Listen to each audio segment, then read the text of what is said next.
നമസ്കാരം. ശുഭദിനത്തിലേക്ക് എല്ലാവർക്കും സ്വാഗതം. ശ്വേതവരാഹകൽപ്പത്തിലെ 7ാമത്തെ ചതുർയുഗമായ വൈവസ്വത മന്വന്തരത്തിലെ 28ാമത്തെ ചതുർയുഗമാണ്. കലിയുഗം തുടങ്ങിയിട്ട് 5126ാമത്തെ വർഷമാണ്. ഇന്ന് കലിദിന സംഖ്യ വരുന്നത് 18,72,488ാമത്തെ ദിവസമാണ്. മലയാള സമ്പ്രദായത്തിലെ കൊല്ലവർഷക്കണക്കനുസരിച്ച് 1201 ആണ്ട് കന്നിമാസം 19 തീയതിയാണ്. ശകവർഷം 1947 ആശ്വിന മാസം 13 തീയതിയാണ്. ഗ്രിഗോറിയൻ കലണ്ടർ അനുസരിച്ച് 2025 ഒക്ടോബർ മാസം 5 തീയതിയാണ്. ഇന്ന് തിഥി വരുന്നത് ശുക്ലപക്ഷത്തിലെ ത്രയോദശി തിഥിയാണ്.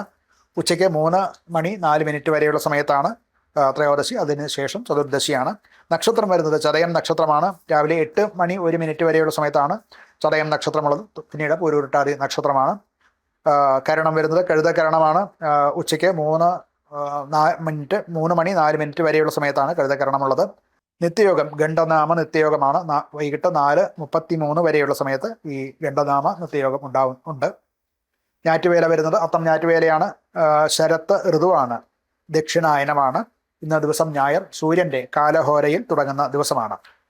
ഇന്ന് ഉദയം സംഭവിക്കുന്നത് രാവിലെ 6:15:33 ഉദയം സംഭവിക്കുന്നു. വൈകിട്ട് 6:08:54 അസ്തമയം സംഭവിക്കുന്നു. ദിനമാനം വരുന്നത് 11 മണിക്കൂർ 53 54 ആണ്. മധ്യകേരളത്തിലേതാണ് ഉദയാസ്തമയങ്ങളും ദിനമാനവും പറഞ്ഞിട്ടുള്ളത്. ദോഷകാലങ്ങളാകുന്ന രാഹുകാലം വരുന്നത് വൈകിട്ട് 4:39 മുതൽക്ക് 6:08 വരെയുള്ള സമയത്താണ്. ഗുളികകാലം വരുന്നത് ഉച്ചയ്ക്ക് 3:10 തുടങ്ങി 4:39 വരെയുള്ള സമയത്താണ്. യമകണ്ഠക കാലം വരുന്നത് ഉച്ചയ്ക്ക് 12:12 തുടങ്ങി 1:41 വരെയുള്ള സമയത്താണ്. ഈ 3 കാലങ്ങളും വർജ്യകാലങ്ങളാണ്, ദോഷകാലങ്ങളാണ്. ആകയാൽ ശുഭകർമ്മങ്ങൾക്ക് വർജിക്കേണ്ടതാണ്. അഭിജിത് മുഹൂർത്തം വരുന്നത് ഉച്ചയ്ക്ക് 11:48 തുടങ്ങി 12:10 വരേക്കും, തുറന്ന് 4 മിനിറ്റ് മധ്യം വർജിച്ചിട്ട് 12:14 മുതൽക്ക് 12:36 വരെയുള്ള സമയത്താണ്. മറ്റ് മുഹൂർത്തങ്ങളില്ലാതെ വരികിൽ പിന്നെ ഈ അഭിജിത് മുഹൂർത്തം ഒരു സുമുഹൂർത്തമായിട്ട് എടുക്കാം എന്ന് ആചാര്യസമ്മതമുള്ളതാണ്. ഇന്ന് ചന്ദ്രാഷ്ടമം വരുന്നത് കർക്കിടക കൂറുകാർക്കാണ്.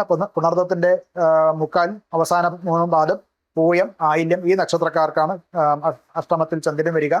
പിന്നെ ദിവസം അവർക്ക് ശുഭകർമ്മങ്ങൾക്കോ പ്രധാനപ്പെട്ട യാത്രകൾക്കോ അനുകൂലമായിട്ടുള്ള ദിവസമല്ല. ഇന്ന് നക്ഷത്രം വരുന്നത് ചതയം നക്ഷത്രമാണ്. ശുഭകർമ്മങ്ങൾക്ക് വിധിച്ചിട്ടുള്ളതല്ല. രഥം ഉണ്ടാക്കുക, ജല സംബന്ധമായിട്ടുള്ള കാര്യങ്ങൾ അഥവാ ജലവാഹനം ഉണ്ടാക്കുക, വാസ്തു കർമ്മങ്ങൾ, വള്ളി, മുള്ള മുതലായിട്ടുള്ളവ സംയോജിപ്പിച്ചുകൊണ്ടുള്ള ക്രിയകൾ, യുദ്ധം, ഇതൊക്കെയാണ് ചതയം നക്ഷത്രത്തിന് അനുകൂലമായിട്ടുള്ളത്. തിഥി വരുന്നത് ശുക്ല ത്രയോദശിയാണ്. യാത്ര കഴിഞ്ഞ് തിരിച്ച് പ്രവേശിക്കുക, നൂതന വസ്ത്രം ധരിക്കുക, യുദ്ധം, അതുപോലെ ഭൂഷണാദികൾ ധരിക്കുക, വ്രതം മുതലായിട്ടുള്ള കാര്യങ്ങൾക്ക് ത്രയോദശി അനുകൂലമായിട്ടുള്ള ദിവസമാണ്. പൊതുവെ ഇന്ന് ചതയവും ത്രയോദശിയും ആകൊണ്ട് ശുഭകർമ്മങ്ങൾക്ക് ഇന്ന് മുഹൂർത്തം ഉണ്ടാകുന്നതല്ല. നമസ്കാരം.